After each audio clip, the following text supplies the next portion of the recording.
Assalamualaikum warahmatullahi wabarakatuh. My name is Tasya Suryawan, student number D030024. Okay, I will explain about answer final examination subject Introduction to Research Method. Number 1. Qualitative and quantitative differ in several ways. Please mention and explain 4 differences between qualitative and quantitative research. Following are differences between quantitative and qualitative research paradigm.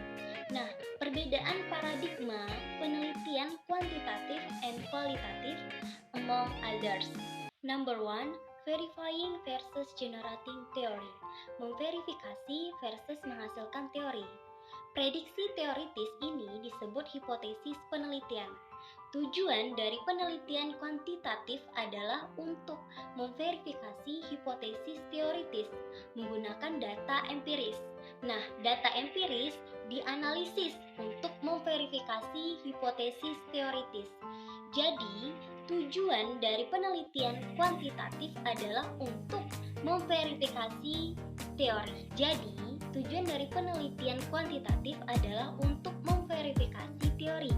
Sedangkan dalam penelitian kualitatif, peneliti berusaha memahami objek penelitian tanpa membuat prediksi teoritis apapun. Teori yang ada tidak mendikte apa yang harus dilakukan peneliti untuk memahami objek penelitian. Apapun yang dihasilkan dari pengamatan dan analisis akan diterima sebagai temuan, atau teori itu dihasilkan secara bebas dari hasil observasi objek penelitian dan analisis hasil observasi. Menurut Bogdan and Bicklin tahun 1998, hipotesis itu adalah jawaban sementara terhadap sesuatu atau praduga karena masih harus dibuktikan kebenarannya. Nah, teoritis itu artinya sesuatu yang diramalkan oleh suatu teori namun belum pernah terpengamatan. Nah, yang kedua, fixed versus flexible research problem. Memperbaiki masalah riset versus fleksibel. Dalam penelitian kuantitatif, masalah penelitian biasanya dikembangkan secara hati-hati berdasarkan tujuan, desain yang akan digunakan, sumber data yang akan dipilih, instrumen yang akan dikembangkan, dan hipotesis untuk memprediksi temuan. Nah, sedangkan dalam penelitian kualitatif, masalah penelitian biasanya didefinisikan secara umum. Masalah penelitian yang lebih terfokus biasanya dibuat setelah penelitian dimulai, ketika sebagian data yang terkumpul telah dianalisis. Menurut Bogdan and Bicklin tahun 1998. Sedangkan dalam penelitian kualitatif, masalah penelitian biasanya didefinisikan secara umum. Masalah penelitian yang lebih terfokus biasanya dibuat setelah penelitian dimulai, ketika sebagian data yang terkumpul telah dianalisis. Menurut Bogdan and Bicklin tahun 1998. Jadi, sementara masalah penelitian dalam penelitian kuantitatif dibuat sejak awal, masalah penelitian dalam penelitian kualitatif berkembang menjadi lebih fokus selama proses penelitian. Number 3. Numerical data versus verbal data. Data numerik versus data verbal. Dalam penelitian kuantitatif, data yang dikumpulkan direpresentasikan secara numerik. Data yang mewakili pencapaian, misalnya dicatat dalam skor. Bahkan data yang mewakili jenis kelamin dicatat dalam angka. 1 untuk laki-laki dan 2 untuk perempuan. Angka-angka tersebut diperlukan untuk analisis statistik. Charles Schiam 1995 menyatakan bahwa data kuantitatif dianalisis secara matematis dan hasilnya dinyatakan dalam terminologi statistik. Nah, sedangkan dalam penelitian kualitatif, analisis data tidak menggunakan statistik yang membutuhkan data numerik Oleh karena itu, data dikumpulkan dan dicatat dalam bentuk deskripsi, bukan simbol atau angka. Bogdan and Bicklin 1998. Data yang mewakili prestasi bahasa siswa, misalnya, akan menjadi gambaran tentang apa yang dapat ditunjukkan oleh siswa, kinerja bahasa untuk mewakili kompetensi bahasa mereka. Charles H.M. 1995 menyatakan bahwa data kualitatif dianalisis melalui analisis logika induktif, suatu proses pengelompokan kembali, dan pencocokan data dengan pernyataan penelitian. Hasilnya dinyatakan sebagai pernyataan verbal. And the last four, the same source versus many different sources of data. Sumber yang sama versus banyak sumber data yang berbeda. Dalam penelitian kuantitatif, data dikumpulkan dari kelompok sumber yang sama. Ketika kepribadian dikumpulkan dari mahasiswa jurusan Bahasa Inggris Universitas Nahdlatul Ulama Kalimantan Barat, misalnya, yang dikumpulkan hanya skor hasil tes kepribadian mahasiswa tersebut. Interpretasi kepribadian siswa terutama didasarkan pada skor yang dihasilkan dari tes kepribadian yang dilakukan oleh siswa. Nah, sedangkan dalam penelitian kualitatif, ketika kepribadian dilibatkan sebagai salah satu variabel, data kepribadian dinilai dari berbagai sumber sebanyak mungkin. Dari orang tua mereka, dari tetangga mereka, dari buku harian mereka, dan lain-lain. Jadi, dalam penelitian kuantitatif, hanya satu jenis sumber yang digunakan. Sedangkan dalam penelitian kualitatif, banyak jenis sumber yang digunakan. Next, question number 2. Qualitative research commonly use snowballing technique in its data collection. Explain the term in detail along with its example. Snowballing technique. Teknik bola salju. Peneliti kualitatif mengikuti proses menggambar aturan-aturan yang berlaku pada objek penelitian secara bertahap dari satu siklus ke siklus lainnya. Setiap siklus melibatkan langkah-langkah mengumpulkan data, menganalisis data, dan menggambar. Nah, kesimpulan temuan dari satu siklus direkonstruksi berdasarkan temuan dari siklus berikutnya dan seterusnya, hingga temuan tersebut tidak perlu direkonstruksi dan menjadi kesimpulan akhir. Proses siklik ini disebut bola salju. For example, ketika anak-anak berbicara bahasa Inggris menyatakan himself and theirself pada usia tertentu, kemudian mengubah kata ganti refleksif menjadi himself and themselves pada usia berikutnya, dan kemudian mereka menyatakan himself and themselves dengan benar. Kita dapat melihat bahwa anak-anak mempelajari aturan kata ganti refleksif, satu aturan pada satu waktu. Pada langkah pertama, anak-anak mungkin hanya belajar dari kata ganti refleksif itu sendiri dan menerapkan aturan tersebut ke dalam kata ganti refleksif himself and themselves yang tentu saja salah. Nah, kemudian mereka meningkatkan pengetahuan mereka tentang kata ganti dari himself menjadi himself yang sudah benar, dan dari theirself menjadi themselves yang masih salah. Baru kemudian mereka meningkatkan kata ganti refleksif mereka dari themselves menjadi themselves.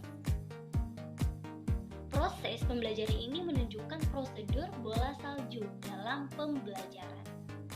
Oke, question number 3. Explain the 3 principles of naturalism, understanding, and discovery used in ethnography research. Number 1. Naturalism atau naturalisme. Data dalam penelitian etnografi harus dikumpulkan dari latar alami.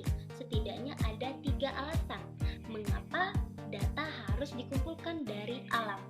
Yang pertama, untuk menangkap karakter perilaku manusia yang terjadi secara alami, yang hanya dapat dicapai melalui kontak langsung dengannya, bukan dengan kesimpulan dari apa yang dilakukan orang dalam latar artifisial seperti eksperimen atau dari apa yang mereka katakan di wawancara tentang apa yang mereka lakukan di tempat lain. Yang kedua, untuk meminimalkan efek peneliti pada perilaku orang yang diteliti sehingga temuan dapat ditransfer ke pengaturan serupa lainnya yang belum diteliti. Dan yang ketiga, untuk menjalankan sosial peristiwa dan proses dalam kaitannya dengan konteks di mana mereka terjadi. Number 2, understanding atau pemahaman. Tujuan utama penelitian etnografi adalah untuk memahami perilaku manusia yang berbeda dengan perilaku objek fisik, bahkan dengan hewan.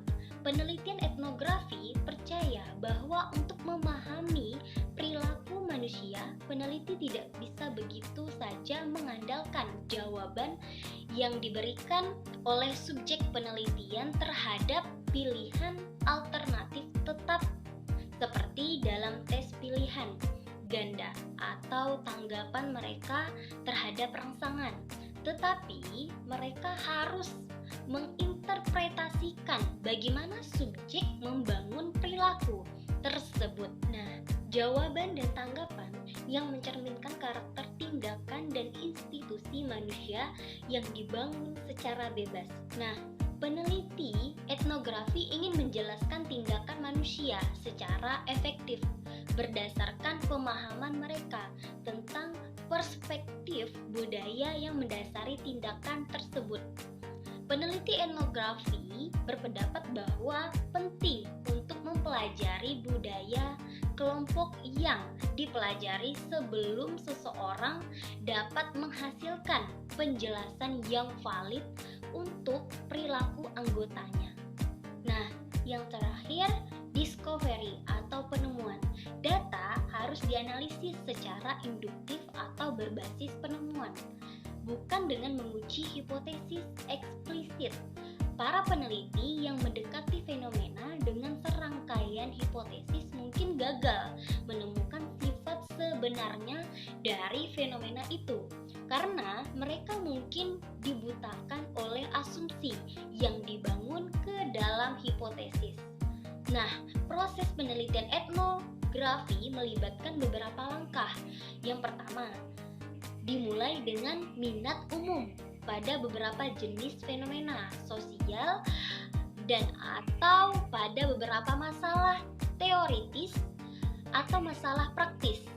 Nah, yang kedua, mempersempit dan mempertajam fokus penelitian dan bahkan mungkin mengubah secara substansial seperti yang terjadi. Yang ketiga, mengembangkan ide-ide teoritis yang membingkai deskripsi dan penjelasan tentang apa yang diamati selama penelitian. Oke, next.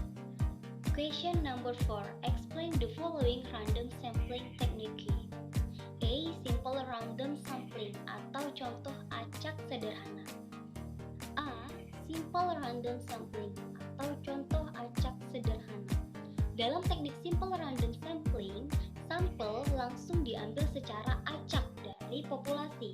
Dalam teknik ini, setiap anggota populasi diberi kesempatan yang sama untuk dipilih menjadi anggota sampel.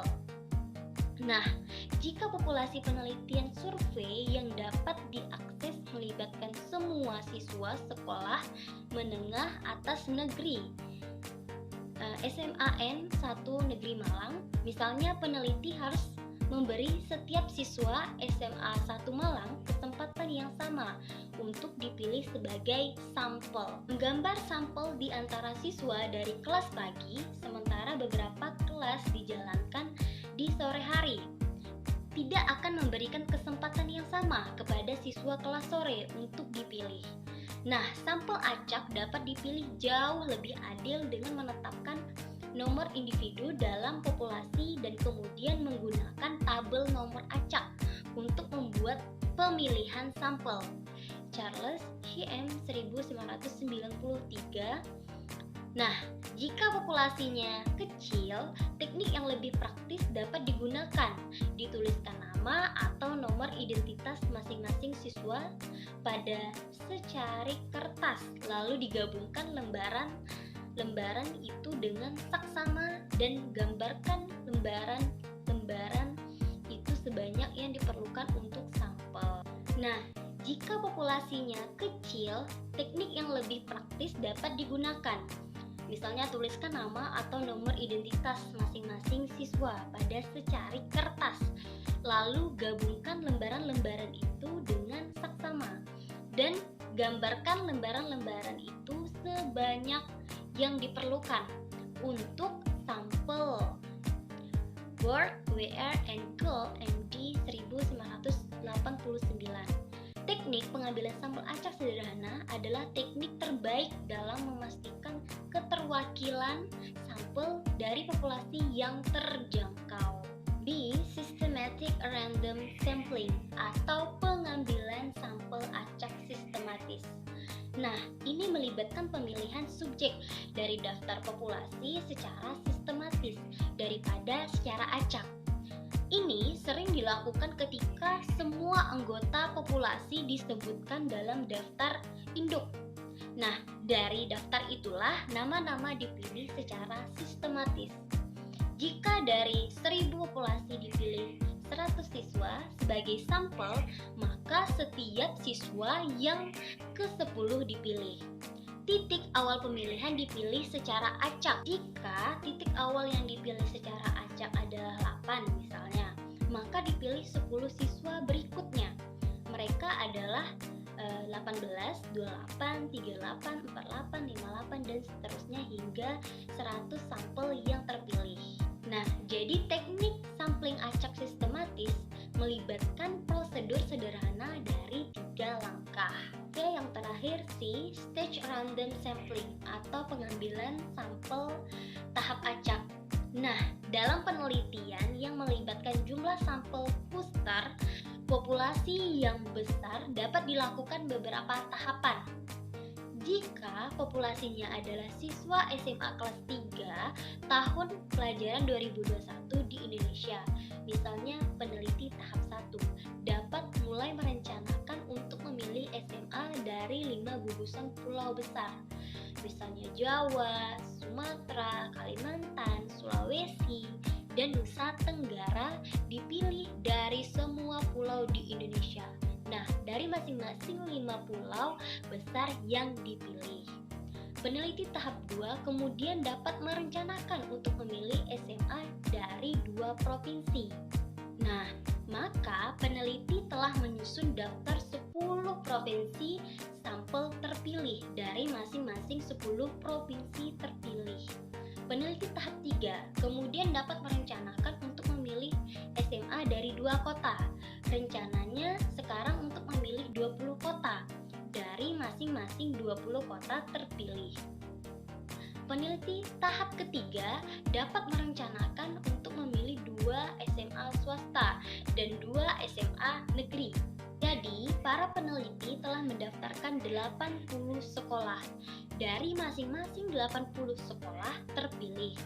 Peneliti tahap kelima dapat merencanakan untuk memilih 2 kelas dari total populasi 160 kelas SMA.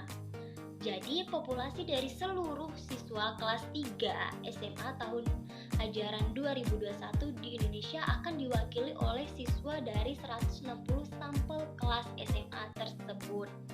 Nah, jadi proses pengambilan 5 stage cluster sampling tersebut merupakan contoh dari multi-stage cluster sampling. Okay, last question number 5. What is the procedure in educational research and development? Procedure in educational research and development melibatkan beberapa langkah yang harus dilakukan oleh guru peneliti. Among others, pertama, permasalahan kelas yang berkaitan dengan dokumen pendukung pembelajaran seperti silabus, buku ajar, media, serta instrumen penilaian penilaian diidentifikasi untuk dipecahkan. Yang kedua, teori, prinsip atau kriteria dokumen pendukung pembelajaran yang efektif dan instrumen penilaian ditinjau dari referensi terkait dari konferensi guru, dari diskusi dengan rekan kerja. Yang ketiga, dokumen pembelajaran atau instrumen penilaian yang dipilih yang dianggap sebagai penyebab masalah dikembangkan berdasarkan prinsip, teori atau kriteria terkait yang telah dipelajari. Yang keempat, produk ditinjau secara cermat oleh peneliti untuk memastikan bahwa semua prinsip yang sesuai telah diterapkan dalam pengembangan produk. Yang kelima, produk divalidasi ke ahli terkait dan direvisi sesuai untuk mendapatkan jaminan kualitas. Keahlian yang berbeda mungkin diperlukan untuk memvalidasi kualitas produk. Pengembangan buku teks mungkin memerlukan validasi dari para ahli dalam kurikulum, instruksi kelas, penilaian, gambar, dan lain-lainnya.